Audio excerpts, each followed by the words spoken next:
To be honest, I don't quite know why I'm here, apart from being female, Thomas and female, and engineering.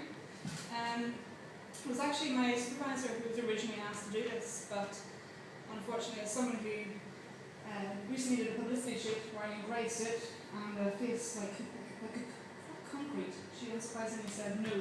She did, however, ask me to do this presentation, and she said, "Rebecca, would you like to do a talk?" I'm thinking to myself, talk? Me? Talk? Yeah, I love to talk. It's one of my things. You know, I like to talk. I've got a certain number of words I want to say in a day. I make sure I say them. So I said to her, yeah, of course I'll do a talk. Can you give me a bit more information on what the topic is? And she said, it's about women on top. Okay.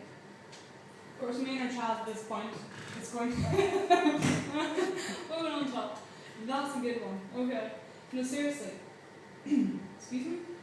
She said, yes, it's about women on top and dominating. Can you do it?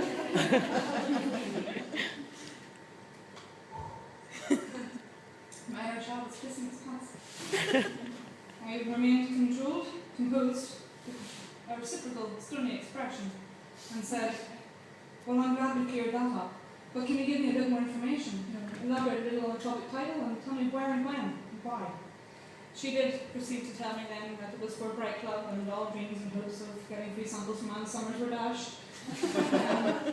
But I'm here nonetheless, and as I said, I'm an engineer, and I did a mechanical engineering degree in Queen's, and then I'm now doing a PhD in material science.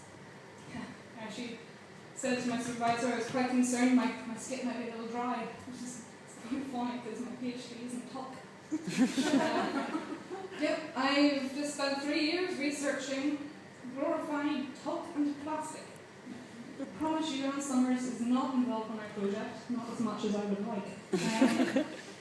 No, it actually has taken a lot longer than you might think to research talc and plastic. I'm now in that twilight zone, the dreaded 4th year. But if you don't tell the funding bodies, I fear what they may do. They may lynch me, or worse still, kidnap me, torture me, by making me teach mechanical engineering to University of Ulster students. That's the torture I couldn't. So no, 4 years, and it's been long. But I'm here to talk to you about women on top, or I should rephrase that, women top of their science field, or their area. What's it like being a female in a male-dominated area? Well, I can assure you, no male dominates my area. As far as I'm concerned, I haven't felt any adverse effects. I haven't started growing hair sporadically in various orifices, nor has my voice broken, not that I'm aware of. And I have to admit, it's quite refreshing being able to go to the toilets and there being no queues. In fact, the toilets are a pretty good reflection of engineering and how the engineers back when the engineering building was being built, how they thought about females. For 10 floors in the Ashby, there were only 3 female toilets. She knows what I'm talking about. 3 female toilets. And one of them isn't even female. It's for the disabled toilet. It's a disabled toilet on the ground floor. Although I have to admit, it's the disabled people I feel sorry for. They've only got that one toilet. If they're on the 10th floor and they're busting to go, they have to roll themselves to the lift, get down to the bottom floor, and hope there's no one in it. And I just have to work in it to avoid fluids. Yeah, so I thought, right, engineering, woman, wow, don't know. I have to admit, I feel quite naive and ignorant about, about females in a working environment. I've been in education all my life. What do I know? I don't know. So when I saw this article in the Daily Mail, don't judge me, I thought, great, hints and tips on how to get a job. It reads, want that job? Go easy on the lipstick. I did say it was a Daily Mail. It starts off with, aspiring career women, take caution. That's a good start. Interviewers make all sorts of snap judgments about a candidate's character based solely on their grooming regime, according to a survey of British bosses. Now, I know I'm not very proficient in interview processes, but I was not aware that I would have to discuss my grooming regime with potential bosses. I shall bear that in mind. A fifth of managers see split ends as a sign of laziness, and 1 in 6 said smudged mascara made them fear hiring a party animal who would be quick to escape to the office for the bar.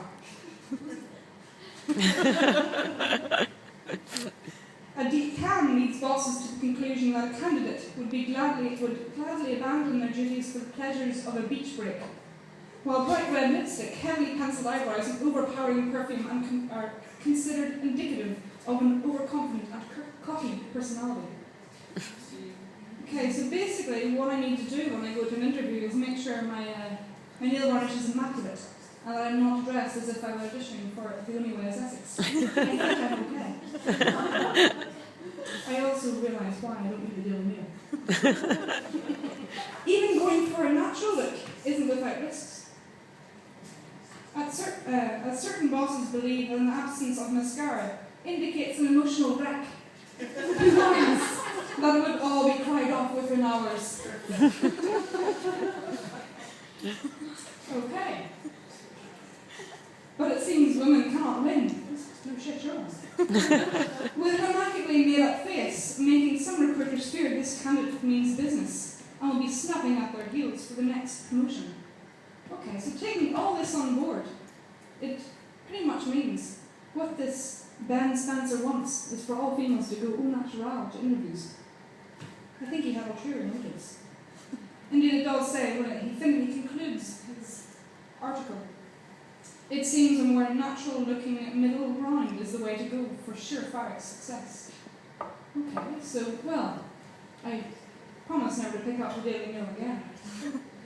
But as a good researcher, I had to do my research. I can't discredit citations just because it's the Daily Mail. So I googled some pictures. You know, I wanted to research. I googled pictures of women on top. Note, don't do that on a work computer. So I rephrased my search option and I found pictures of females on top of their scientific area. This lady here, for example. She is the CEO of one of the largest zoos in the world. This lady is actually the chief executive of Optivalue, a Specsavers, other brandings are available. Optivalue, which is a large glasses company in the world, I think, or Europe, not sure. We'll go for world, it makes more impact. However, it's not just science. We all know her, Anna Maggs. Yeah, that's right. First Lady Prime Minister of the UK, Maggie Thatcher. And of course, this lovely looking lady here, Angela Merkel. In case you don't know her, she's the German Chancellor. These last two are, of course, not in science. But I think the Daily Mail were onto something. Limited makeup. These of them were very powerful women. This one in particular is currently very powerful. And they're wearing no makeup.